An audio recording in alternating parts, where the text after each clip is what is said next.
سلاطین کی دوسری کتاب، اس کا 20 باب اور اس کی پہلی آیت سے پڑھنا شروع کیا ہے۔ یہاں ایک بڑا مشہور واقعہ ہے، یسایہ نبی کا واقعہ اور حزقیہ بادشاہ کا۔ یسایہ نبی اور حزقیہ بادشاہ۔ حزقیہ بادشاہ بیمار ہو جاتا ہے،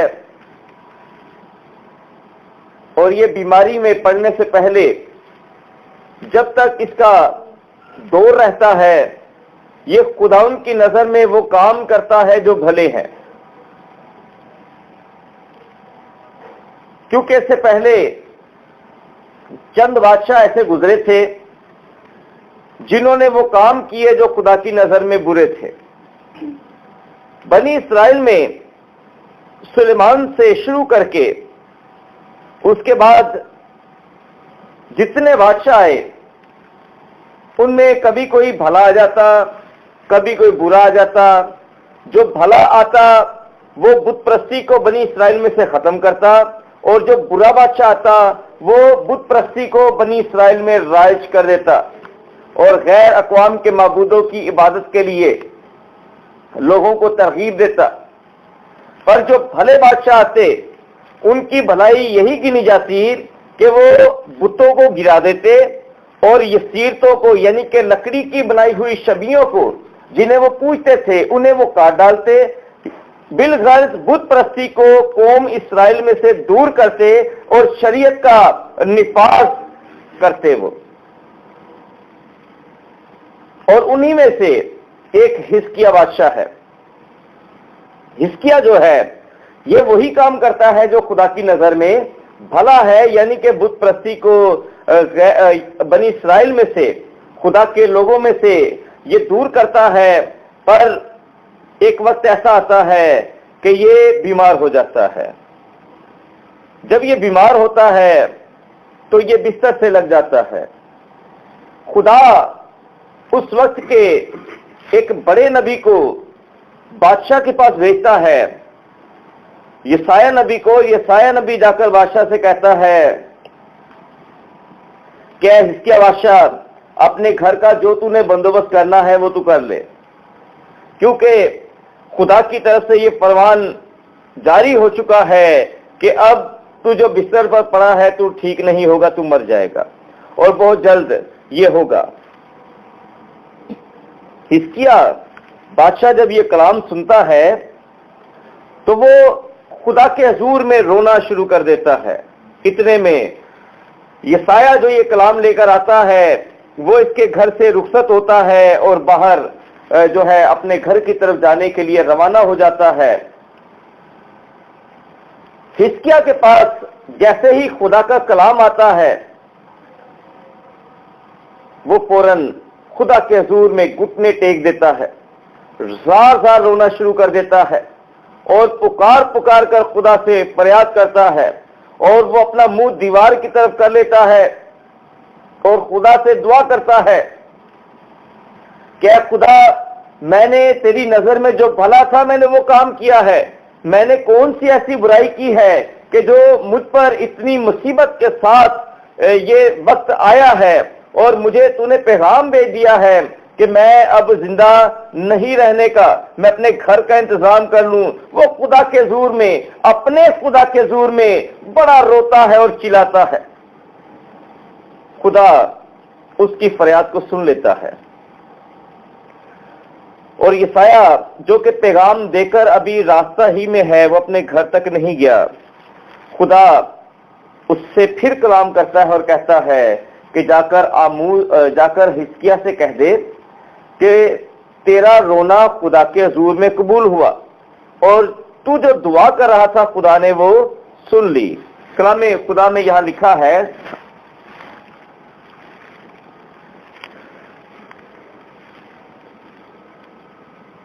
پانچویں آیت میں 20ویں باب کی، لوٹ اور میری قوم کے پیشوا حزقیہ سے کہہ کہ خداوند تیرے باپ داؤد کا خدا یوں فرماتا ہے کہ میں نے تیری دعا سنی اور میں نے تیرے آنسو دیکھے، میں نے تیرے آنسو دیکھے اور میں تجھے شفا دوں گا. آمین آمین ہاللیلویا ہاللیلویا. یہاں سے ایک بڑی خوبصورت بات ہمارے سامنے آتی ہے.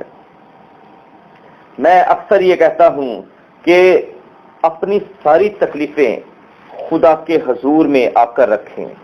آپ اس کے حضور میں روئیں. اگر آنسو بہتے ہیں تو بہنے دیں، کیونکہ اس کے حضور میں آنسو بہیں گے تو اس کے حضور میں آنسو پہنچنے کا بھی انتظام ہے. ہاللیلویا. وہ اپنے لوگوں کی فریاد کو سنتا ہے، اور آنسو جب بھی کسی شخص کے بہتے ہیں تو یہ اس بات کی علامت ہوتی ہے کہ وہ بندہ بے بس ہو چکا ہے. آنسو بے بسی کی علامت ہے. آمین آمین. حزقیہ بادشاہ ایک بڑا آدمی ہے، اپنے ملک میں سب سے زیادہ امیر، کیونکہ بادشاہ سے زیادہ امیر کون ہو سکتا ہے؟ اس کے پاس سونا اور چاندی بکثرت ہے، اس کے پاس نوکر اور چاکر بکثرت ہیں، جو وہ چاہے اس کے لیے فوراً حاضر ہو سکتا ہے. وہ اپنی مملکت میں جسے چاہے سزا دے، جسے چاہے جزا دے. اتنا اختیار رکھنے والا شخص جب روتا ہے خدا کے حضور میں تو اس سے مراد یہ ہے کہ وہ اپنی بے بسی کا اظہار کر رہا ہے، کیونکہ یہاں اس کا کوئی بس نہیں چل سکتا. کوئی بھی شخص بتھیری دولت کے ساتھ بھی اپنے لیے زندگی خرید نہیں سکتا. آمین آمین آمین. انسان کی کتاب میں لکھا ہے کہ مصیبت کے وقت دولت کام نہیں آتی. ٹھیک لکھا ہے. اگر بندہ مصیبت میں پھنس جائے تو دولت بھی کام نہیں آتی، مشکل ہو جاتا ہے. عزیزو، اپنے خدا کی طرف متوجہ رہیں، اس کی طرف توجہ کریں. ہم جیسی بھی تکلیف میں ہیں، اگر ہمیں کوئی پریشانی لاحق ہے، ہم کسی زبردست فکر میں ہیں، ہم ایسی حالت میں ہیں کہ ہمارے گھرانے کے حالات ہمارے ہاتھ سے نکل چکے ہیں اور ہم بے بس ہو چکے ہیں. ہماری اولاد ہمارے ہاتھوں سے نکل گئی ہے، ہمارے بہن بھائی ہماری ہاتھوں سے نکل چکے ہیں، اور گھر کے حالات تنگ ہو چکے ہیں. روپیہ پیسہ ہاتھ میں نہیں آتا. کوئی جو عزیز ہے یا کوئی رشتہ دار جو ہے وہ بھی اب آواز نہیں سنتا، وہ بھی دیکھتا ہے اور گلی کے کونے سے ہی دیکھ کر اپنی راہ بدل لیتا ہے. تو اس سارے وقت میں آپ اپنی کوششیں کرنا چھوڑیں اور خدا کے حضور میں اپنی تکلیف رکھیں، خدا کے حضور میں بیٹھیں. جب خدا کے حضور میں اپنی تکلیف کو لے کر آئیں گے تو اس کا علاج مل جائے گا. حزقیہ رو رہا ہے زار زار اور خدا سے فریاد کر رہا ہے.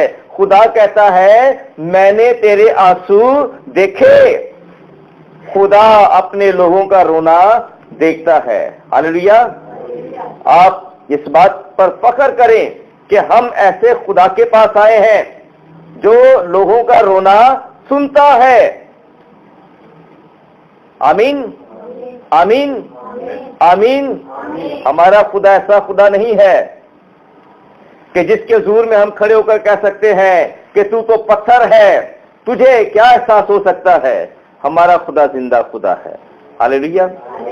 بائبل کہتی ہے کہ وہ اپنے لوگوں کے آنسو پوچھ دے گا. مکاشفہ کی کتاب میں کیا لکھا ہے؟ وہ اپنے لوگوں کے آنسو پوچھ دے گا. وہاں نہ رونا ہوگا، نہ ماتم ہوگا، نہ کوئی بیماری ہوگی. ہاللیلویا. خدا نے اپنے لوگوں کے لیے ایسا انتظام کر رکھا ہے. پر بات یہ ہے، کلام ہمیں آج یہ سکھانا چاہتا ہے کہ اپنی تمام تر مشکل اپنے خدا کے سامنے رکھیں. وہ آپ کو تمام تر مشکلات میں سے نکالنے پر قادر ہے. پر آنسو جو دعا میں بہتے ہیں وہ سچے بندے کے بہتے ہیں، جھوٹے کے نہیں بہتے. اور خدا کو کیا کہتے ہیں، ورگ لگانے کی کوشش نہ کریں. خدا کو دھوکہ دینے کی کوشش نہ کیجیے گا. خدا کے حضور میں پورے دل سے پوری نیت سے جب آپ بیٹھیں گے، اگر آپ کی تکلیف ٹھیک ہوگی تو آپ کے آنسو جو ٹھیک بہیں گے۔ خستہ دل خدا کو پسند ہے، شکستہ روح خدا کو پسند ہے۔ جب اس حالت میں خدا کے حضور میں بیٹھیں گے، خدا آپ کی سن لے گا۔ آمین۔ خدا نے حزقیاہ کے آنسو دیکھے۔ یہاں پر مجھے آرنسٹ مل کا وہ گیت یاد آتا ہے، روح تڑپے تڑپے میری جب پیاسی پیاسی تیری۔ وہ کہتا ہے خدا تیرے حضور میں آ کر میری روح تڑپتی ہے۔ شاید اسے پتہ نہیں کون سا روگ ہے، اس کی کیا ایسی منت ہے خدا کے حضور میں کہ وہ خدا کے حضور میں آ کر کرتا ہے، بلکہ کرتا نہیں ہے بلکہ وہ ایک تکلیف کا اظہار کر رہا ہے کہ خدا میں تیرے حضور میں آ کر تڑپتا ہوں، کیونکہ اسے پتا ہے کہ خدا میری فریاد کو سنے گا۔ آمین۔ تو خدا کے حضور میں آ کر اپنی تمام تر تکلیف کا کھلے لفظوں سے اظہار کریں۔ ہمارے ایسے مسائل ہوتے ہیں جو ہم اپنے دوستوں سے شیئر نہیں کر سکتے، اپنے گھرانوں سے بھی بعض اوقات شیئر نہیں کر سکتے، پر خدا کے سامنے اگر وہ رکھے جائیں تو وہ ہماری مشکلوں کا حل نکالے گا۔ آمین آمین۔ خدا نے حزقیاہ کے آنسو دیکھے، اور جب حزقیاہ کے آنسو دیکھے تو خدا نے یسایہ سے کہا کہ واپس جا اور میرے بندہ سے جا کر کہہ کہ میں نے تیری فریاد کو سن لیا ہے۔ لائٹ نیچے کر دیں۔ میں نے تیری فریاد کو سن لیا ہے اور میں نے تیری عمر کو بڑھا دیا ہے۔ ہاللیلویا ہاللیلویا ہاللیلویا۔ تو زندگی کو کون بڑھا سکتا ہے؟ خدا بڑھا سکتا ہے۔ کیا ہماری فکریں بڑھا سکتی ہیں؟ کیا ہماری سوچیں بڑھا سکتی ہیں؟ ہم اس دنیا میں دیکھیں، لوگ اپنے زندہ رہنے کے لیے یا عمر کو بڑھانے کے لیے بڑی ترغیبیں لگاتے ہیں، پر بائبل کہتی ہے کہ کوئی بھی فکر کر کے بھی اپنی عمر کا ایک دن بھی نہ گھٹا سکتا ہے نہ بڑھا سکتا ہے۔ یہ سب خدا کے ہاتھ میں ہے۔ اور یہاں پر خدا اس بات کے لیے جو ہے اپنا اظہار کرتا ہے کہ زندگی اور موت کا مالک میں ہوں، میں ہی روگ لگاتا ہوں اور میں ہی اس کا مرہم بھی دیتا ہوں، میں ہی جو ہے وہ زندگی کو بڑھا سکتا ہوں اور میں ہی سانسوں کو قبض کر سکتا ہوں۔ آمین۔ اور خدا نے یسایہ کو واپس بھیجا۔ یسایہ واپس گیا خدا کے حضور میں اور جا کر حزقیاہ سے کہتا ہے کہ خدا نے تیری عمر کے دن بڑھا دیے ہیں۔ پہلے یسایہ اسے دیکھ کر گیا ہے اور اس نے اسے صرف کلام دیا ہے اور چلا گیا ہے، پر جب واپس آیا ہے تو اس نے کہا کہ انجیر کی ٹکیا لاؤ، انجیر کی ٹکیا لاؤ۔ انجیر کی ٹکیا وہ اس کے زخم کے اوپر رکھتا ہے اور باندھ دیتا ہے، اور حزقیاہ سے پوچھتا ہے کہ اس بات کا میں کیسے یقین کروں کہ میری عمر کے دن بڑھ گئے ہیں؟ تو یسایہ اس سے کہتا ہے کہ خدا کہتا ہے کہ تو تیسرے دن ہیکل میں خدا کے حضور میں حاضر ہوگا، پر وہ اصرار کرتا ہے، وہ کہتا ہے کہ یہ کیسے، میں کیسے یقین کروں؟ وہ نشان چاہتا ہے۔ تو یسایہ اس سے کہتا ہے کہ بتا تیرے لیے سورج جو ہے یہ 10 درجے آگے جائے یا 10 درجے پیچھے آئے؟ تو حزقیاہ کہتا ہے کہ سورج روز ہی آگے جاتا ہے، ٹھیک ہے، پر آج یہ سورج پیچھے جائے تو تبھی بات بنے گی، یعنی کہ سایہ جتنا ڈھل چکا ہے اتنا واپس چلا جائے تو تبھی بات بنے گی، آگے تو روز ہی یہ جاتا ہے۔ آمین۔ تو اس نے بڑی بات مانگی خدا کے حضور میں، تو یسایہ نے خدا کے حضور میں دعا کی۔ اس نے کہا کہ خدا یہ جو سایہ ہے نا یہ 10 درجے پیچھے چلا جائے۔ تو جب دعا کرتا ہے خدا کا بندہ تو سایہ 10 درجے پیچھے چلا جاتا ہے، یعنی کہ سورج جو ہے وہ 10 درجے پیچھے جا رہا ہے، زمین کی گردش جو ہے جو آگے کی طرف جا رہی تھی وہ 10 درجے پیچھے کی طرف چلی جاتی ہے۔ میرے عزیزو، یہاں پر خدا کا کلام ہمیں یہ بتاتا ہے کہ خدا کے لوگ کائنات میں دخل اندازی کر سکتے ہیں۔ پہلے یشوع نے روک دیا سورج کو، یعنی کہ زمین کی گردش کو یشوع نے روک دیا، ایک دن میں دوسرا دن سمو گیا، اتنا بڑا وہ دن ہو گیا کہ تاریخ میں اتنا بڑا دن دوبارہ کبھی نہیں ہوا. 2 دن کے برابر تقریباً 1 دن تھا. اس کے بعد یہ سایہ نے بھی ایسا ہی کیا, اس نے بھی سورج کے ساتھ چھیڑ چھاڑ کی. خدا کے لوگ یہ سارے کام کر سکتے ہیں. آمین آمین آمین. میرے عزیزو, یہاں پر ایک اور بات جو ہمیں آج سیکھنے کی ہے وہ یہ ہے کہ دعا بھی ضروری ہے اور دوا بھی ضروری ہے. دعا بھی ضروری ہے اور دوا بھی ضروری ہے. وہ کچھ لوگ وہ گیت گاتے ہیں, دوائیاں سا نہیں کھانیاں. وہ پتہ نہیں کس طرح سے بنا کے گاتے ہیں, مجھے تو پتہ نہیں ہے. پر میں یہ کہتا ہوں, یہ نہیں ہے کہ میں منع کرتا ہوں کہ آپ بالکل جو ہے یہ گیت گائے ہی نہ, پر اس کا کوئی مقصد ہونا چاہیے. کبھی یہ بات ہے کہ بندہ اپنے پاؤں پہ کھڑا ہو جائے اور کہے کہ واقعی میں خدا دے کو شفا لینی ہے, بڑیاں کھا لی ہیں دوائیاں, پھر تو سمجھ میں آتی ہے. پر باقی لوگ جنہوں نے ابھی نہ دعا کی طرف دھیان ہے ان کا اور نہ وہ خدا کے کلام کو سمجھتے ہیں, وہ کہتے ہیں بس ان دوائیاں کھانی ہی نہیں ہے سر, تو وہ خودکشی کی طرف جاتے ہیں. تو خدا کے کلام نے کب کہا ہے بھائی دوا نہیں کھانا؟ دوا بھی کھائیں, دوا کھائیں اور دعا سے بھی کام لیں. اب یہ بندہ جو حزقیہ بادشاہ ہے, اس کے روگ کا جو انجام تھا وہ تھا موت, کہ اب یہ مر جائے گا. پر خدا جب یہ سایہ سے کلام کرتا ہے وہ کہتا ہے کہ یہ اب نہیں مرے گا, میں نے اس کے 15 سال زندگی کے اور بڑھا دیے ہیں.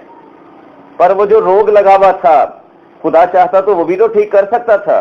جب بھائی خدا شفا دے رہا ہے, زندگی بڑھا رہا ہے, تو روگ بھی تو ٹھیک کر سکتا ہے. پر روگ کو ٹھیک کرنے کے لیے یہ سایہ کو کیا کرنا پڑا؟ اسے دوا کا استعمال کرنا پڑا. انجیر کی ٹکیا بطور دوا استعمال کی گئی. انجیر کی ٹکیا آپ ناسور پر باندھ دیں, آپ زخم پر باندھ دیں, زخم جو ہے وہ خود بخود اس کی ہیٹر سے رسنا شروع کر دے گا, اور انجیر کی ٹکیا اس کے زخم کو, اس کے ناسور کو پگھلا بھی دے گی اور اس کا علاج بھی کرے گی. تو یہ سایہ کیا کر رہا تھا؟ دعا بھی تھی اور دوا بھی تھی, دعا بھی تھی اور دوا بھی تھی. تو بتھیرے لوگ آج کل ایمانداروں کو گمراہ کرنے کی کوشش کرتے ہیں اور کہتے ہیں لو تسی دوائیاں بھی کھان دیو تے نال دوا بھی کروان دیو. اور وہ چاہتے ہیں کہ لوگ بالکل دوا کا استعمال ہی نہ کریں. میرے عزیزو, کلام منع نہیں کرتا. ہاں یہ ایک بات اپنی جگہ پر ٹھیک ہے, ان لوگوں کو تھوڑا سا سٹینڈ لینا چاہیے کہ ہم ایمان میں مضبوط بنے. پر یہاں کیا حزقیہ ایماندار نہیں ہے؟ اس کی دعا میں اتنا اثر ہے کہ اس کے لیے آسمان سے دوبارہ کلام نازل ہوا اور یہ سایہ کو واپس بھیجا گیا کہ بھائی جا کر اس سے کہہ کہ میں نے تیری دعا سن لی ہے. کس کی دعا سنی گئی تھی؟ حزقیہ کی اپنی دعا سنی گئی تھی. کیا یہ سایہ نے اس کے لیے دعا کی تھی کہ خدا اس کی عمر بڑھا دے؟ کس نے کی تھی دعا؟ حزقیہ کی اپنی دعا سنی گئی تھی اور خدا نے اسے برکت دی اور اس کی زندگی بڑھا دی. پر علاج کے لیے اسے جو ہے وہ ٹکیا باندھنی پڑی. بات سمجھ رہے ہیں؟ تو یہاں علاج بھی ضروری ہے اور دعا بھی ضروری ہے. پھر وہیں پر اس کے پاس بیٹھ کر خدا کے بندہ نے دعا کی کہ خداوند تیرا بندہ چاہتا ہے کہ یہ سایہ 10 درجے پیچھے چلا جائے. تو اس کے لیے اتنا بڑا کام بھی خدا نے کر دیا. سورج کو اس کی جگہ سے جو ہے وہ ہلانے کی بات کی جا رہی ہے. زمین کی گردش کو جو ہے وہ واپس جو ہے وہ لانے کی بات کی جا رہی ہے. کائنات میں اتنا بڑا کام خدا اس کے لیے کر رہا ہے. یہ بہت بڑا معجزہ تھا, پر پھر بھی علاج کے لیے ٹکیا باندھنی پڑی. آمین آمین. اگر ہمیں علاج کروانا پڑتا ہے تو علاج کروائیں. دعا اپنا کام کرتی ہے, علاج اپنا کام کرتا ہے. پر بات یہ ہے کہ جب تک دعا قبول نہ ہو تب تک علاج بھی نہیں ہوتا. ہاللیلویا ہاللیلویا. حزقیہ بھی تو کہہ سکتا تھا یہ ٹکیا بھائی مجھے کیوں باندھ رہے ہو, اب یہ زخم میرا کچھ نہیں بگاڑ سکتا, ٹھیک ہے, اب یہ روگ میری جان نہیں لے سکتا, یہ ہٹاؤ اس کو میرے پاس سے, میرا ایمان کمزور نہ کرو, وہی کہہ سکتا تھا نا. پر اس نے ایسا کیا. ایک بندہ جس کے لیے اتنے بڑے بڑے خدا کام کر رہا ہے وہ پھر بھی دوا استعمال کر رہا ہے. آمین آمین. تو علاج بھی ضروری ہے اور دوا بھی ضروری ہے. یہی حزقیہ ہے، یہ جب پہلے اس مرض میں پڑا ہوا ہے تو اس وقت نہ دعا کام کر رہی ہے اور نہ علاج کام کر رہا ہے. بادشاہ ہے، یہ اپنے ملک کے اچھے سے اچھے ویدوں سے اچھے حکیموں اور طبیبوں سے علاج کروا رہا تھا. اور اس سے بڑھ کر یہ ہے کہ ہو سکتا ہے اس نے اور ممالک میں سے اپنے لیے جو ہے طبیب منگوائے ہوں، اپنے علاج کے لیے بڑا خرچہ اس نے کیا ہو. وہ دولت اپنے اس علاج پر صرف نہیں کر رہا ہوگا؟ اپنے شاہی طبیب اس نے طلب کیے، پر جب تک خدا کی رضا نہیں تھی اس کا علاج بھی ممکن نہیں تھا. جب اس کی دعا سن لی گئی، جب دعا نے کام کیا تو پھر دوا بھی کام کرنا شروع کر رہی ہے. آمین آمین.